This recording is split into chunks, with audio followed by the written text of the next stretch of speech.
Hello YouTube, welcome to my new video. This one is the first of a series of what sort of collector are you? Now there are many types of collector, but I think if we oversimplify things we can cut them down to three brackets. There's the collectors who just collect the games they want to play. So they might just collect 100 or 200 of their favourite games on a system, or it might only be 5. Wouldn't be much of a collection, but and these people make the most sense because obviously they're only buying the games that they're going to play. And they're not worried about things like rarity or anything like that, because it wouldn't really matter. It's just, if it's the game they want, it's the game they get.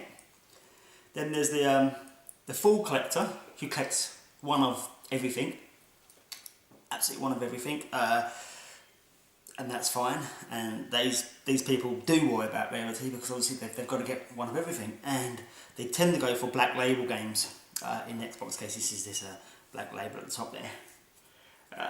Although they've all got black labels really, but what they mean is not the classics, not the promos, not that sort of thing. They're not interested in that sort of crap. And then you've got the completist.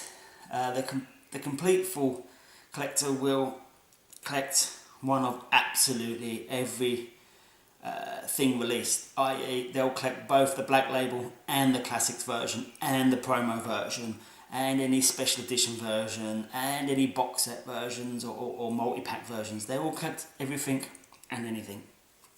So, as you can see in front of you, we have catagory Racing for the Xbox.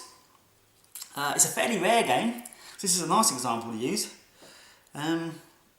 In fact, it's more than fairly rare. It's actually very rare. Actually, it's not holy grail rare, but it is up there on the rareness. It is right up there. It's a horse racing game.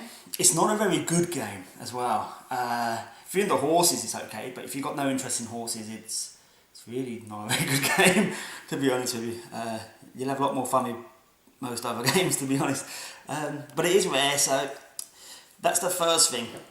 It's not a good game, you probably won't want to play it, so that'll probably take out the game players, you know, but we'll see. Now that's fine in itself, it's fairly rare, but you can get it. It can go fairly cheap sometimes. I mean, there's one on eBay right now for about £5. I paid over £20 for this one, but this one is absolutely beautiful. It looks like it's just been taken out of the seal. However, it's not quite all as it seems, because this is the real game. Melbourne Cup Challenge, released in Australia. It was developed by an Australian developer. This was the game they obviously were making. This is really a repackaged version of the same game. The Melbourne Cup is kind of like the Grand National, if you like, of Australia, only probably even bigger. I mean, it's a real big thing out in Australia, it really is. This is the game they're obviously trying to make because they're obviously thinking of themselves. This is the rebranding package, quite a serious rebranding package, because obviously it's got Frankie Dettori's name on there, which would have cost some money to get that. He's obviously probably about as big as a jockey can get. And it's all fancy packaging and whatnot, all new. Better looking, I think, as well, actually, than the original, but I guess that's a matter of opinion. So this is really a rebranding just to get sales in, to make money. So that's quite interesting in itself. The games are identical. Even the title screens are identical.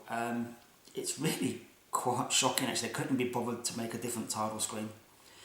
If you look on the back of the boxes, they stay different. They're very different style, which is all fine. Both made in Singapore, as it happens. This one's obviously the UK version, Australian version. So let's take a look inside quickly. As you can see, absolutely mint. And they couldn't even be bothered to change anything. They just couldn't. Well, the dick's the same way. I mean, it is so identical, it's a joke. So,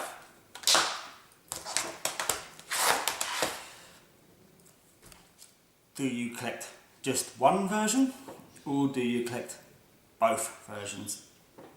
If you collect both versions, you're obviously the completist. You have to have absolutely everything. If you just want a full collection, one of everything, then you'll collect one, and you can decide which one you want to get.